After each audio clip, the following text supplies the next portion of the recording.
में भी सुख दुख हम बनाते हैं, सुख दुख हम ही बनाते हैं। ये हमारा है, बिछोड़ने न पावे, है ये तुम्हारा है, आने न पावे।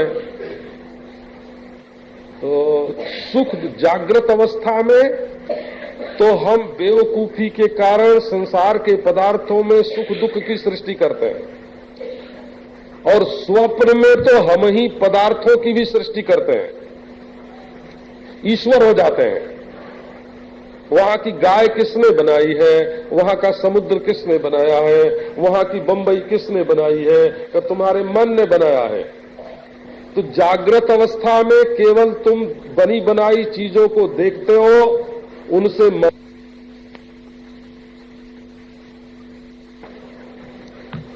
तो जो ये सोचता है कि हम अगले घंटे में सुखी होंगे, या कल सुखी होंगे, या 6 महीने बाद सुखी होंगे, उसका सुख कहां है? उसका सुख तो मनोराज्य में, उसका सुख तो केवल मनोराज्य में है। वो तो सपना देख रहा है, बिल्कुल सपना देख रहा है। और जो सारे सुखों की कल्पना को छोड़ करके समाधि में बैठ गया, तो देखो सत्वगुण से देखो, सृष्टि में भी व्यवहार में भी सत्वगुण से देखो। माने देखो तो सब, लेकिन अहंकार और ममता कहीं मत करो, तो जागृत अवस्था में सुखी रहोगे। अहंकार और ममता कहीं मत करो, सबसे मिलिए, सबसे जुलिए, सबका लीजिए नाव, हाजी हाजी करते रहिए, बैठिए अपने ठाव।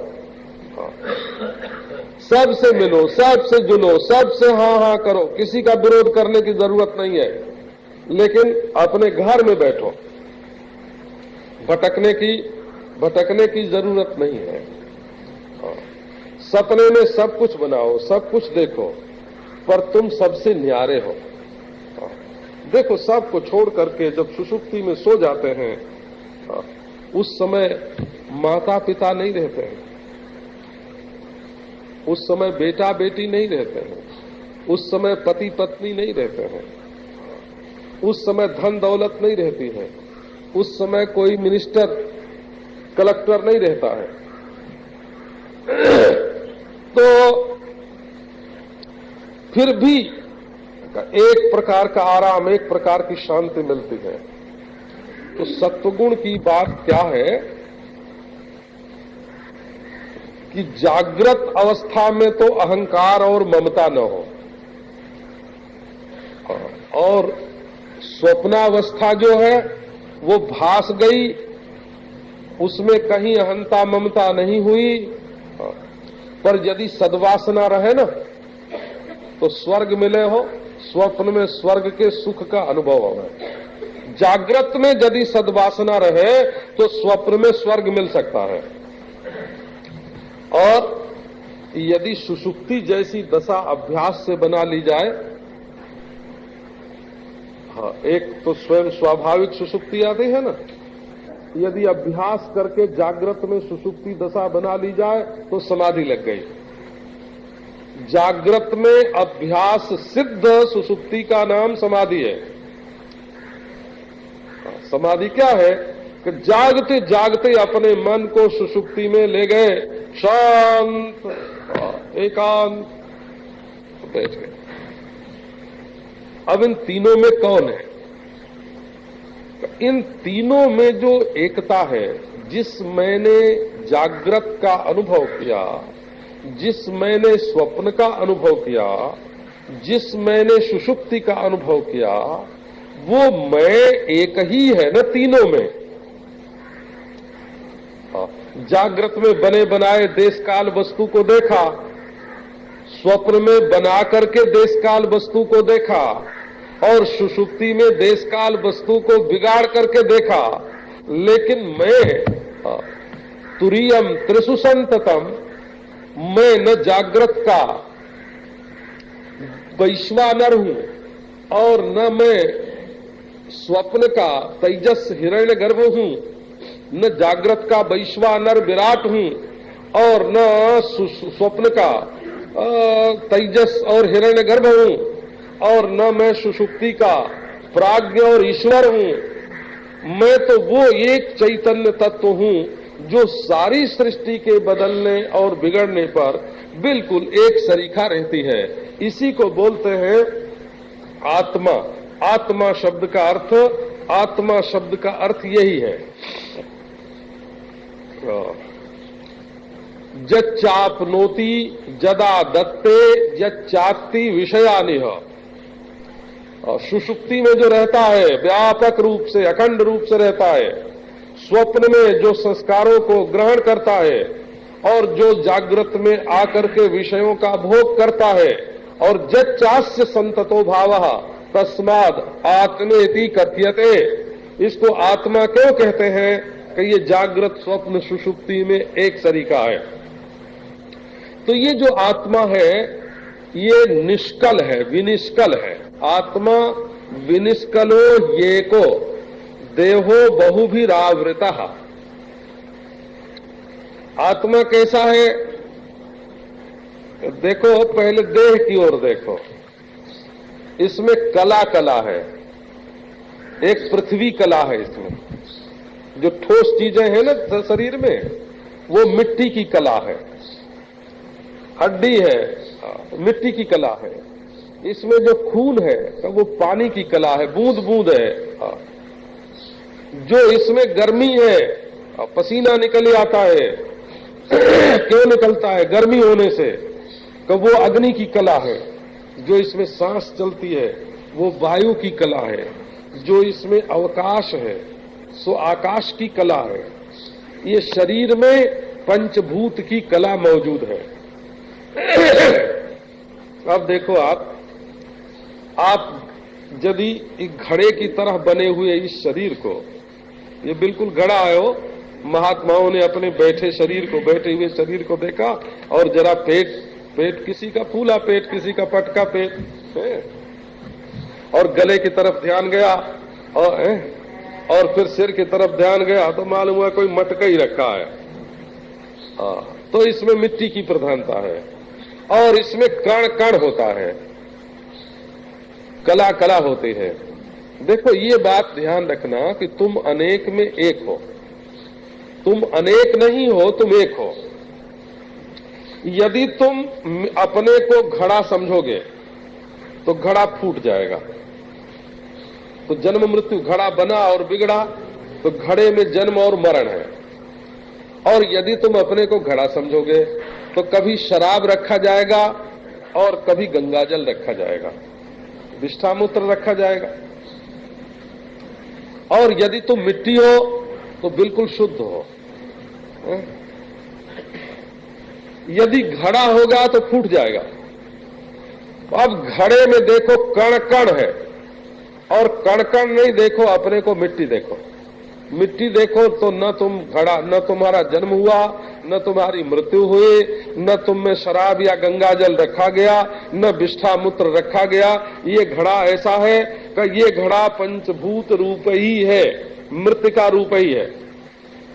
अच्छा, इसमें बस एक ही बात ध्यान देने लायक है। बोले महाराज, अपने को घड़ा न समझे, मिट्टी समझ ले। हम तो अपने को घड़ा ही समझते हैं।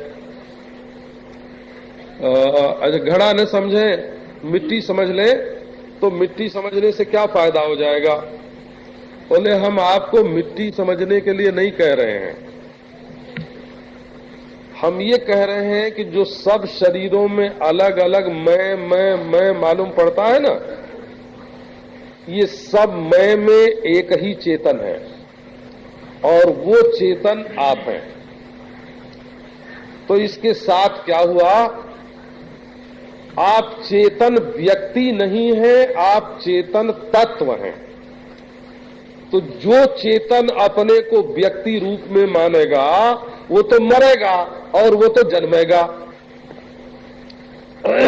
जन्मता मरता व्यक्ति है, ये जड़ शरीर जन्मता मरता है।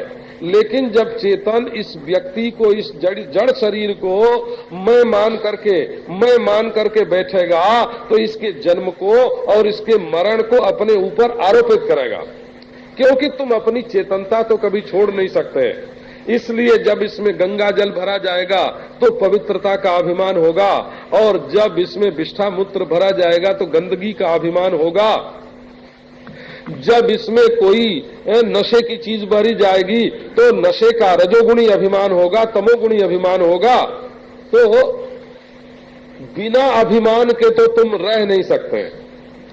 तो ये जो छोटी मोटी चीजों में अभिमान करके बैठे हो, इससे जन्म मरण, इससे जड़ता, इससे दुख, इससे दरिद्रता, इससे परिच्छिन्नता, दीनता, हीनता तुम्हें प्राप्त हो रही है। जब तुम अपने को चैतन्य रूप से जानोगे तो ये जो व्यक्तित्व का दुख तुम्हारे ऊपर लगा हुआ है ये छूट जाएगा, और इसको किसी न किसी तरह से छोड़ना ही पड़ेगा।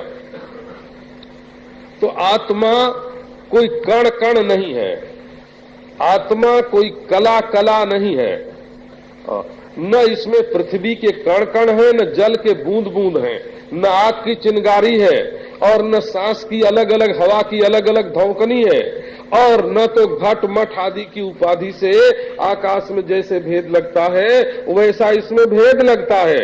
ये तो ये एक चैतन्य है। आत्मा कहने का अभिप्राय हुआ कि ये चैतन्य है। जो जानता है उसका नाम आत्मा है, और जो जाना जाता है उसका नाम अनात्मा है।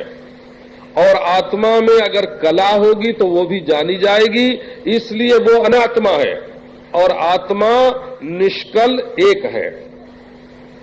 अब ये बात रही देहो बहुभिरावृता, और देह तो महाराज पर्दे पर पर्दा, इसके भीतर देखते जाओ। ये तो जैसे प्याज आप लोगों ने देखा होगा ना, प्याज छिलके पर छिलका उतारते जाओ। कोई बालक था, उसको प्याज का मर्म मालूम नहीं था। उसको किसी ने कहा कि प्याज को जरा छील दो। अब उसने एक छिलका उतारा, है ना, तो सोचा कि बस अब भीतर प्याज है। अरे फिर देखा का फिर छिलका का, फिर देखा का फिर छिलका। अब छिलका छिलका उतारता गया तो छिलके के सिवाय प्याज नाम की और कोई चीज ही नहीं। तो ये जो शरीर है, इसमें मिट्टी, पानी, आग, हवा, आकाश, मन, बुद्धि, अहम, इतने छिलके हैं कि इनको फेंकते चले जाओ। तो बोले कि फिर तो कुछ नहीं रहेगा। अरे नहीं, वो रहेगा जिसको मालूम पड़ेगा कि कुछ नहीं है। छिलकों के निकाल देने के बाद कुछ नहीं रहा। बोले नहीं, कुछ नहीं रहा, ये जिसको मालूम पड़ता है सो है। तो ये जो देह है, इसमें मैं करके ये शुद्ध चैतन्य अहंकार के कारण ये हड्डी बन गया, मांस बन गया, पीप बन गया, विष्ठा मूत्र बन गया, कि ये चाम बन गया इस देह में मैं करने के कारण। इस देह में मैं करने से ये पापी हो गया, ये पुण्यात्मा हो गया, ये दीन हो गया, ये हीन हो गया, ये सुखी हो गया, ये दुखी हो गया। इस शरीर में मैं करने के कारण ये रागी हो गया, ये द्वेषी हो गया, ये झगड़ालू हो गया। संघर्ष, जितना जीवन में विरोध आया, जितना जीवन में संघर्ष आया, वो इस देह में मैं करने के कारण, इस देह में मैं करने के कारण हुआ। आपस में बैर क्यों करते हैं? आपस में पशुवत भूत वैससम, जैसे पशु एक दूसरे से लड़ते हैं, कैसी प्रकार मनुष्य भी एक दूसरे से लड़ने लगे। तो क्यों लड़ने लगे? कि इस देह में मैं करने के कारण। तो ये देह क्या है? कि ये तो एक ढेर है, इसमें बूंद बूंद पानी है, इसमें कण कण मिट्टी है। तो इस देह जो है ये बहुभी आवृता, बहुत पर्दों से ये ढका हुआ है। तो एक अनेक है, और देह अनेक तत्वों से बना हुआ है, और मैं एक है, और देह में कलाएं हैं, और आत्मा निष्कल है। उसमें कलाएं नहीं है, घटता, जैसे चंद्रमा में कला तो घटता है बढ़ता है, कैसे आत्मा में कला नहीं है, वो घटता बढ़ता नहीं है। देह जड़ है, आत्मा चैतन्य है। देह गंदा है, आत्मा शुद्ध है। देह अनात्मा है और आत्मा तो अपना आप ही है। इतना अलगाव होने पर भी तयोरैक्यम प्रपश्यन्ति किमज्ञानमतः परम, ये बिल्कुल दोनों प्रकाश और अंधकार के समान अलग अलग हैं। फिर भी जो देह को मैं समझता है कोई भी, तो ये समझ जो है ये अज्ञान है। इससे बड़ा अज्ञान और क्या होगा कि जो चीज बिल्कुल अलग अलग हैं उनको एक समझा जाए। जो चीज जैसी होती है उसके विपरीत उसको समझना, यही अज्ञान है। पीतल को सोना समझ लेना ये अज्ञान है, और सोने को पीतल समझ लेना भी अज्ञान है। तो देह को मैं समझ लेना, ये पीतल को सोना समझना है, और आत्मा को अपने को देह समझ लेना, ये सोने को पीतल समझ लेना है। ये बड़ा गंदा मेल मिलाप विवेक की दृष्टि से हुआ है। इसी के कारण नरक में जाना पड़ता है, इसी के कारण स्वर्ग में जाना पड़ता है, इसी के कारण ब्रह्मलोक में जाना पड़ता है, इसी के कारण गिरना पड़ता है। इसी के कारण मनुष्य अपने को दीनहीन और मलिन समझता है। तो आत्मा विनिष्कलो निर्देह्ये को देहो बहुभिरावृतः तयोरैक्यम प्रपश्यन्ति किमज्ञानमतः परम। इससे बढ़ करके और अज्ञान क्या होगा? इसलिए देह के साथ अपने मैं को मत मिलाओ। जब देह परिच्छिन्न है और आत्मा अपरिच्छिन्न है, देह जड़ है, आत्मा चेतन है, देह विनाशी है, आत्मा अविनाशी है। तो ये देह अज्ञान है और आत्मा ज्ञान स्वरूप है, और ये देह दुख रूप है और आत्मा आनंद रूप है, और आत्मा नित्य शुद्ध बुद्ध मुक्त है और देह जो है वो बद्ध है। तो ये आत्मा और देह का जो विवेक है ये मनुष्य को करना चाहिए। यदि ये विवेक नहीं करता है तो इससे बढ़ करके अज्ञान क्या होगा? क्योंकि सारे दुख केवल इसी में से निकले हुए हैं। आत्मा नियामकश्चान्तर देहो बाह्यो नियामकः तयोरैक्यम प्रपश्यन्ति किमज्ञानमतः परम। आत्मा नियामकः अंतर देहो बाह्यो नियम्यकः तयोरैक्यम प्रपश्यन्ति। अब देखो आत्मा कैसा, बोले आदमी कभी कभी तो देखो धन को भी मैं समझ बैठता है। किसी को 1,00,000 2 लाख का घाटा लगा तो उसके मुंह से निकलता है हाय रे मैं मर गया। हम मरा नहीं, जिंदा है। लेकिन वो धन को मैं बोलने के कारण है ना, किसी की पत्नी जो है वो बेवफा निकल गई, किसी की बेटा बात नहीं मानता है। वैसे संसार में सबका शरीर जो है वो अलग अलग है, सबके पूर्व जन्म के जो कर्म धर्म हैं वो अलग अलग है, सबके पाप पुण्य अलग अलग है, और सबके सुख दुख भी अलग अलग हैं, सबके राग द्वेष भी अलग अलग हैं। एक दुख संसार में ये भी होता है कि ये आदमी हमारे अनुसार चले, इस बात का भी दुख होता है कि ये हमारे अनुसार क्यों नहीं चलता, इस बात का दुख क्यों होता है कि वो 2 घड़े को टकराना चाहते हैं आपस में, है ना? 2 घड़े को एक में रखना चाहते हैं, जब 2 घड़े को एक में रखना चाहते हैं तो दोनों ही फूट जाते हैं।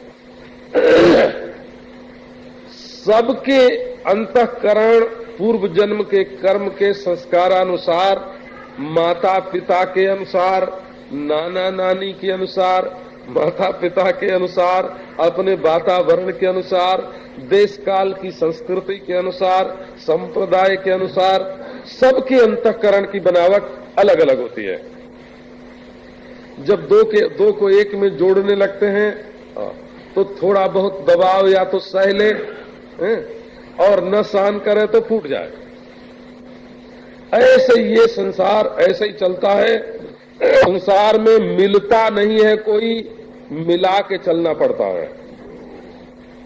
संसार का ये रहस्य है कि इसमें किसी से कोई मिलता नहीं है, इसमें किसी से भी मिला करके तब चलना पड़ता है। मिला के चलो तो ठीक, और नहीं तो फिर लड़ो और टूटो और फूटो। संसार की दो चीज एक में नहीं मिलती है, ये स्थिति है। तो इसलिए सबके पाप पुण्य अलग अलग, सबके राग द्वेष अलग अलग, सबकी प्रवृत्ति निवृत्ति अलग अलग, सबके सुख दुख अलग अलग। ये सब देह और अंतःकरण के भेद से सबके सब होते हैं। अब जरा इसके भीतर जो नियामक है उसके बारे में विचार करो। देखो, ये तो साफ मालूम है कि आंख अलग है और हाथ अलग है, पर आंख में कोई चीज जब पड़ जाती है, किरकिरी पड़ जाती है, तो उसको निकालने के लिए हाथ दोनों में है। वो केवल आंख नहीं, बिल्कुल सोते समय हो, नींद में यदि खटमल काट ले तो हाथ वहां पहुंच जाता है, मच्छर काट ले तो वहां हाथ पहुंच जाता है। तो आंख चाहती है कि हम कश्मीर देखें और पांव चल के मोटर पर बैठता है। क्यों आंख देखना चाहती है तो पांव क्यों चलता है? तो जिसकी आंख है उसी का पांव न हो तो आंख पांव काम क्यों करे? असल में आंख और पांव दोनों की वासना पूरी होने में एक कोई ऐसा है जिसको मजा आता है। वो कौन है? इस नियामक का ध्यान रखो। जैसे देखो, हाथ है, ये हड्डी है, मांस है, चाम है, विष्ठा है, मूत्र है, पंचभूत का बना हुआ है। जिसकी रोटी, जिस चीज की बनी हुई रोटी है उसी चीज का बना हुआ ये देह है। और रोटी का बना हुआ बिल्कुल रोटी का। थाली में रोटी रहती है तब यह रोटी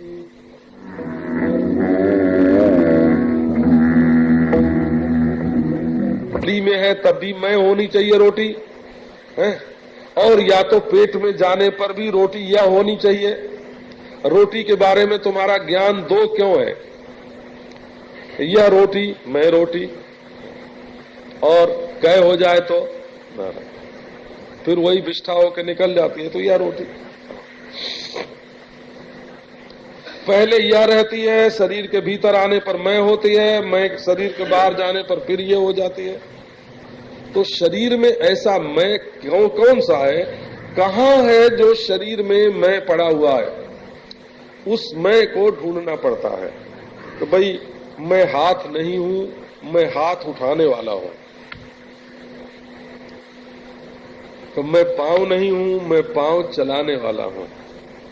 मैं मुंह नहीं हूं, मैं मुंह से बोलने वाला हूं। मैं आंख नहीं हूं, मैं आंख से देखने वाला हूं। अच्छा, आप हाथ उठाने वाले तो हैं, पर जब पक्षाघात हो जाता है, लकवा लग जाता है,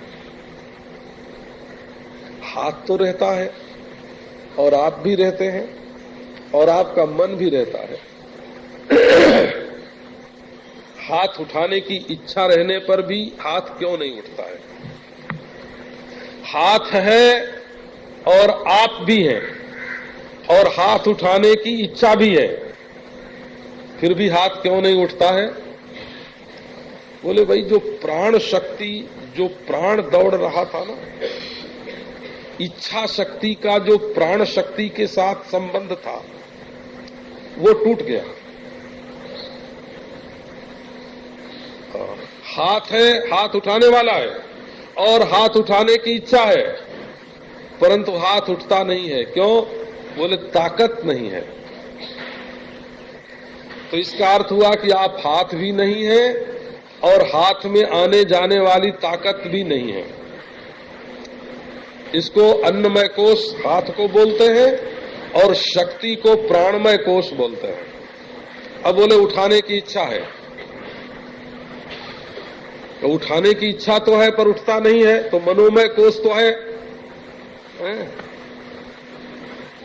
अब कहो कि जब सोते हैं तब इच्छा भी नहीं रहती है, उठाने की इच्छा करें कि न करें, नियामक है भीतर।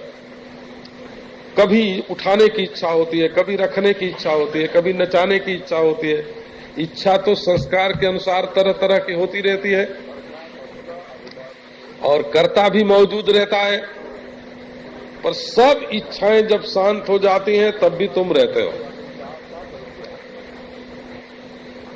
अच्छा, तो हाथ उठाने में और गिराने में मजा भी तो आता है ना। हम कहें तो उठाने की इच्छा करें न करें, बोले लोगों को भ्रम होता है कि इसमें हम स्वतंत्र हैं। इच्छा में स्वातंत्र नहीं होता है। इच्छाएं तो फर फर फर फर फर फर भीतर से निकलते रहते हैं।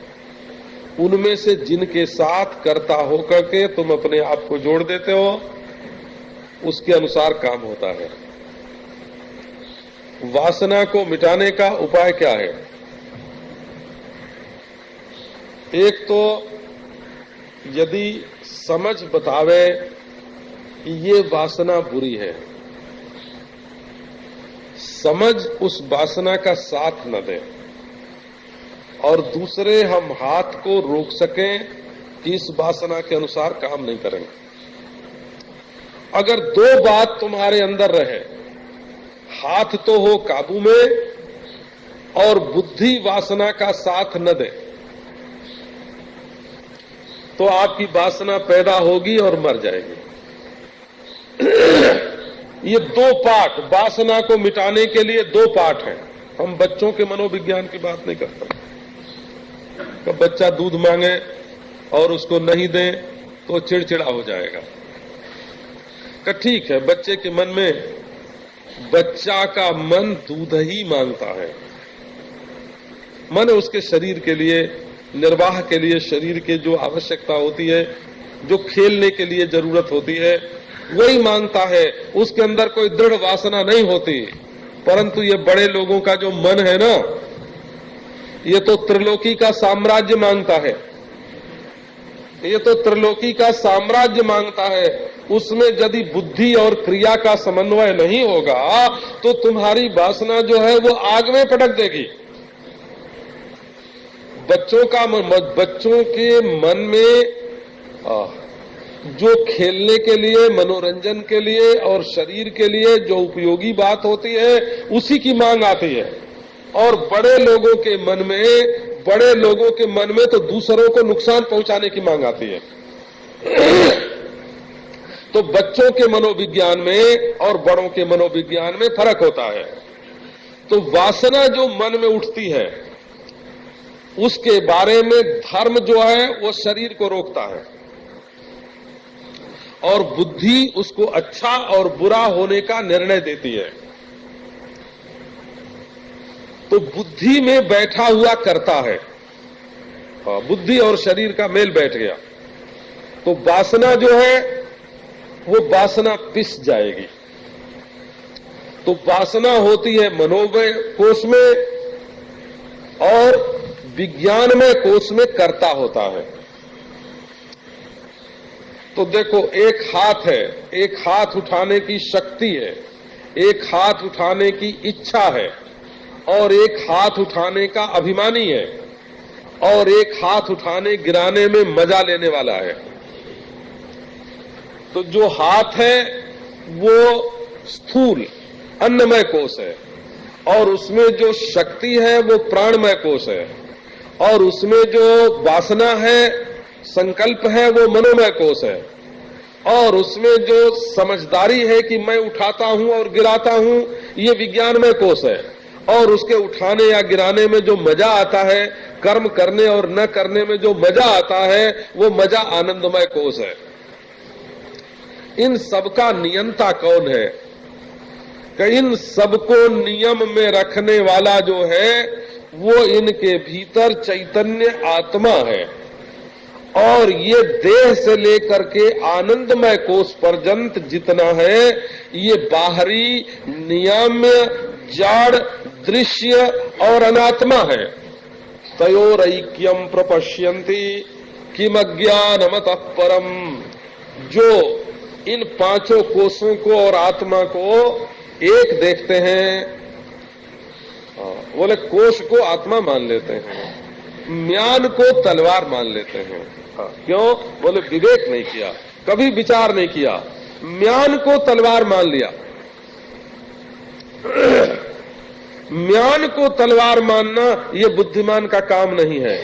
ये इस देह के द्वारा जो काम कर रहा है उसको पहले देह से, प्राण से, मन से, कर्ता से, भोक्ता से, ये जो गुफा है, ये जो म्यान है, मखमली म्यान है, का इससे जुदा है अपना चैतन्य आत्मा, ये विवेक कर लेना चाहिए। और ये विवेक अगर नहीं करके इस देह को मैं समझते रहेंगे, इस देह को मैं समझते रहेंगे, तो एक तो जन्म और मृत्यु तुम्हारा पीछा नहीं छोड़ेंगे, दूसरे का पाप पुण्य तुम्हारा पीछा नहीं छोड़ेंगे, और तीसरे राग द्वेष कुसंस्कार ये तुम्हारा पीछा नहीं छोड़ेंगे, और चौथे का सुख दुख तुम्हारा पीछा नहीं छोड़ेंगे, और पांचवें जो परिच्छिन्नता का संघर्ष है, बारंबार तुम्हारे ऊपर चोट पड़ेगी, चोट पर चोट पड़ेगी। क्योंकि आकाश को तलवार नहीं लगती है, परिच्छिन्न को तो तलवार लगती है। तो जब तक तुम आकाश रूप तक नहीं पहुंचोगे तो तब तक दुख पर दुख भोगना पड़ेगा, और द्वेष पर द्वेष होंगे, और कर्म पर कर्म करना पड़ेगा, और मृत्यु पर मृत्यु होती रहेगी, और स्वर्ग नरक का आना जाना छूटेगा नहीं। दिन भर में 17 बार दुखी होगे और 17 बार सुखी होगे। इसलिए देह से अपने को जुदा करके जानना जरूरी है, नहीं तो संसार से मुक्ति नहीं हो सकती, सुख और दुख से कोई छूट नहीं सकता। तो देह और आत्मा को मैं समझना, इससे बढ़ करके और कोई अज्ञान नहीं है। हमारे प्राचीन शास्त्रों में ये बात कही गई है कि सबसे बड़ा पाप क्या है? सबसे बड़ा पाप यही है जिसके कारण ये आत्मा दुखी हो रहा है। सबसे बड़ा पाप ये है देह को मैं समझना, देह को मेरा समझना, और देह के संबंधियों को मैं मेरा समझना।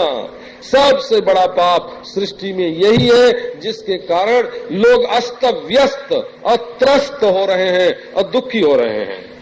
आत्मा ज्ञानमय पुण्यो देहो मांसमयो शुचि तयोरैक्यम प्रपश्यन्ति किम अज्ञानमतः परम। आत्मा ज्ञानमय शुद्धो देहो मांसमयो शुचि। देखो, एक है आत्मा कि वो ज्ञानमय है और पुण्य है, और एक है देह, वो मांसमय है और अपवित्र है। तयोर ई पवित्र और अपवित्र को एक समझना, और मांसमय और ज्ञानमय को एक समझना। बोले किम ज्ञान तयोरैक्यम प्रपश्यन्ते किम ज्ञानमतः परम। इससे बड़ा अज्ञान और क्या हो सकता है? सबसे बड़ा अज्ञान यही है। बड़ा भारी ज्ञान तुमको प्राप्त हुआ। बोले हम दूसरे के बुराइयों के तह में पहुंचे हुए हैं, उसके बड़े से बड़े दोष को पहचानते हैं। यही तुम्हारा ज्ञान है। सबसे आजकल सबसे बड़ा समझदार कौन है? कि जो दूसरे की बुराई को और दूसरे की गलती को और दूसरे के रहस्य को बिल्कुल ठीक ठीक जानता है। बोले बड़े बुद्धिमान है भाई, बड़े समझदार है। उस समझदारी ने तुमको दुख दिया कि सुख है? उस समझदारी ने तुमसे द्वेष करवाया कि राग है? उस समझदारी ने तुमसे द्वेष करवाया कि राग? का उस समझदारी ने तुमको सुख दिया कि दुख है? उस समझदारी से तुम्हारे जीवन में हिंसा और द्रोह और दुख की वृद्धि हुई कि घटती हुई? तो तुम खुद ही अपने बारे में सोचो कि तुम समझदार हो कि ना समझ हो। जिस समझदारी से तुम्हारे जीवन में हिंसा बढ़े, तुम्हारे जीवन में है ना द्वेष बढ़े, है? तुम्हारे दिल में जलन बढ़े, है? और तुम्हारे अंदर छटपटी आवे, दिल की धड़कन बढ़े, जिस जानकारी से उस जानकारी को प्राप्त करके तुमने अपने लिए क्या कमाया? तो बोले भाई आओ ऐसी जानकारी प्राप्त करें जिसके जानने पर अंधकार न रहे, प्रकाश ही प्रकाश हो। जिसके जानने पर गंदगी न रहे, पवित्रता ही पवित्रता हो। जिसके जानने पर जड़ता न रहे, चेतनता ही चेतनता हो। जिसके जानने पर कुरूपता न रहे, सौंदर्य ही सौंदर्य रहे। जिसके जान लेने पर कड़वाहट न रहे, माधुर्य ही माधुर्य, मिठास ही मिठास रहे। जिसके जान लेने पर कार्पण्य न रहे, औदार्य ही औदार्य रहे। जिसके जान लेने पर कुशीलता न रहे, दुशीलता न रहे, सुशीलता ही सुशीलता रहे। कैसी वस्तु है जहाँ सब आत्मा, जहाँ सब ब्रह्म, जहाँ सब एकत्व नारायण। तो विवेक किए बिना मनुष्य जो है, जब तक ये विवेक नहीं करेगा तब तक ये अज्ञानी है, और जब तक अज्ञानी है तब तक दुखी है, और जब तक है ना दुखी है तब तक वो स्वयं मृत्यु को बुलाता है। दुखी आदमी मौत को बुलाता है, ये आपको मालूम है ना। जब आदमी को बहुत दुख होता है तो कहता है कि अरे ओ मौत, तू मुझे उठा क्यों नहीं लेती है? दुखी आदमी मौत को निमंत्रण देता है। यदि मनुष्य अपने जीवन में दुखी न हो तो मौत को निमंत्रण ही न दे। और दुखी क्यों होता है? तो अज्ञान से दुखी होता है। तो यदि अज्ञान मिट जाए तो दुख न हो, दुख न हो तो मृत्यु न हो। अरे ये शरीर तो कुर्ता सरीखा है, बिल्कुल। जैसे पोशाक बदलने में शौकीन लोगों को मजा आता है, वैसे शरीर बदलने में शौकीन लोगों को मजा आता है। क्यों? एक बात यह है कि उनके पास ऐसा एक आत्म तत्व है कि जिसमें बदलना है ही नहीं हो, क्योंकि उसमें गंदगी नहीं लगती, उसमें पुरानापन नहीं आता, वो नित्य नूतन है, नित्य सुंदर है, नित्य चैतन्य है, नित्य स्फुरणामय। तो आत्मा ज्ञानमय पुण्यो, आत्मा स्वभाव से पुण्य है। अच्छा देखो, लोगों को ऐसा ख्याल होता है ना कि जैसे करेले का बीज उठाओ तो करेले के बीज में है क्या? वैसे तो मिट्टी पानी गर्मी सांस उसमें भी है। वो करेले के बीज में भी सांस होती है, हो ये नहीं समझना कि सांस नहीं होती। अगर सांस नहीं हो तो अंकुर फूट के भीतर से नहीं निकलेगा। अगर भीतर हवा नहीं होगी तो वो फूट के उसमें से जो पौधा निकलता है ना, अंकुर निकलता है ना, वो बीज के छिलके को फोड़ने की ताकत ही नहीं होगी यदि उसके भीतर हवा न हो। तो सांस तो उसमें भी होती है। तो मालूम ये पड़ा कि ये जो करेले की कड़वाहट है, ये मिट्टी, पानी, आग और हवा में लग गई है, संपृक्त हो गया है। जो कड़वाहट और सो पंचभूत, और जो पंचभूत सो कड़वाहट। करेले का बीज कड़वा और अंगूर का बीज को बोले मीठा, तो उसमें जो पंचभूत है वो मीठा। लेकिन आग में जलाने के बाद कड़वाहट का संस्कार मिट जाएगा, वो पंचभूत रहेगा। और आग में जलाने के बाद मिठास का जो संस्कार है वो मिट जाएगा, केवल पंचभूत रहेगा। तो ये बात तो जड़ता के संबंध में हुई, समझे। जड़ वस्तु में यदि किसी चीज का संस्कार लगा होगा तो वो जला देने से छूट जाएगा, संस्कार जल जाएगा और तत्व रह जाएगा। ये बात देखने में आती है ना। अब ये जो मालूम पड़ता है कि मुझ चेतन के साथ कड़वाहट और मिठास लग गई है, तो चेतन को आग में जलाओगे तब इसकी कड़वाहट और मिठास छूटेगी कि नहीं। ये तो जैसे पकड़ा हुआ है वैसे ही अगर इसको छोड़ दोगे तो छूट जाएगी। वो अज्ञान से ही अपने में कड़वाहट और मिठास मानी हुई है।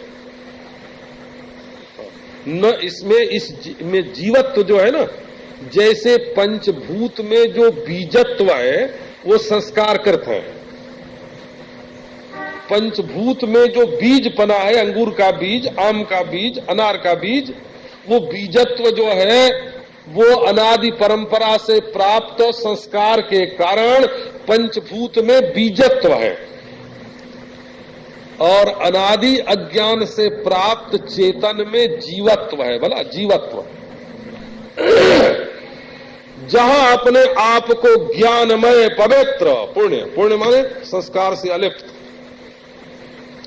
देश काल वस्तु के संस्कार से रहित, न लंबाई चौड़ाई है अपने में, न अनादिता अनंतता है अपने में, न दूसरा कोई है अपने में, द्रव्य देश और काल इन तीनों के संस्कार से रहित, सजातीय विजातीय स्वगत भेद से रहित, जहां अपने आप को अखंड ब्रह्म चैतन्य के रूप में जहां जाना, वहां ये अज्ञानकृत जो संस्कारवत्ता की भ्रांति है कि मैं संस्कारवान हूं,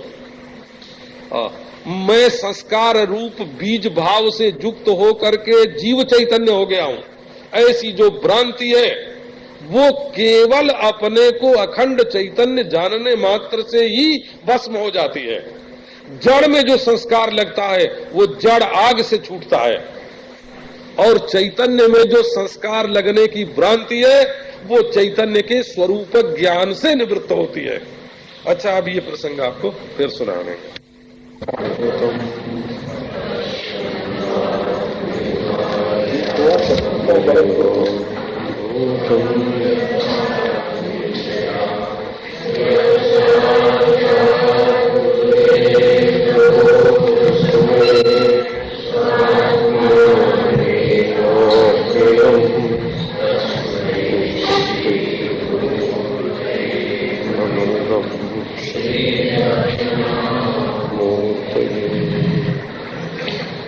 पाद प्रभात्यस्तः प्रपंचो भाति भासुरः तमहं सद्गुरुं वन्दे पूर्णानन्दं चिदात्मकम्। ॐ शान्ति शान्ति शान्तिः। त्मा प्रकाशतः स्वच्छो देहस्तामस उच्यते तयोरैक्यं प्रपश्यन्ति किमज्ञानमतः परम्। आत्मा नित्यो हि सद्रूपो देहो नित्यो हि असन्मयः तयोरैक्यं प्रपश्यन्ति किमज्ञानमतः परम्। आत्मनस्तत्प्रकाशत्वं यत्पदार्थावभासनम् नाग्न्यादिदीप्तिवद्दीप्तिर्भवत्यान्ध्यं यतो निशि। देहोऽहमित्ययं मूढो धृत्वा तिष्ठत्यहो जना ममायमित्यपि ज्ञात्वा घटद्रष्टेव सर्वदा।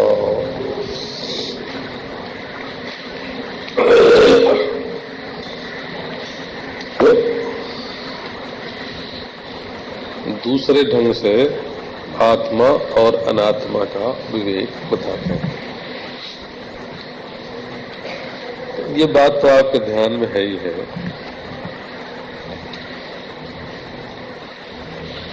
जिसको जिस वस्तु से प्रयोजन होता है तो वो उस वस्तु की प्राप्ति के लिए प्रयत्न करता है। तो जिसको धन की प्राप्ति इष्ट है वो धन के लिए प्रयत्न करता है। अब कोई पूछे कि हमको धन कैसे मिले तो उसको यही कहना पड़ेगा ना कि दुकान करो, नौकरी करो, खेती करो।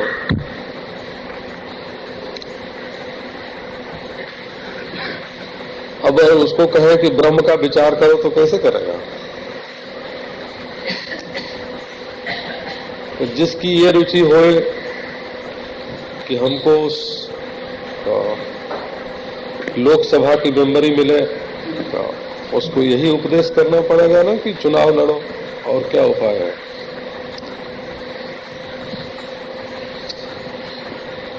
जिसको स्वर्ग चाहिए उसके लिए यज्ञ याग आदि धर्म का मार्ग है। कोई ये चाहे कि हमारा परलोक बने और हम स्वर्ग में जाएं, इंद्र आदि देवताओं का जो सुख है उसको भोगें, तो धर्म के सिवाय स्वर्ग में पहुंचने का और कोई मार्ग नहीं है। अब किसी ने कहा कि हमको तो राम चाहिए, कृष्ण चाहिए,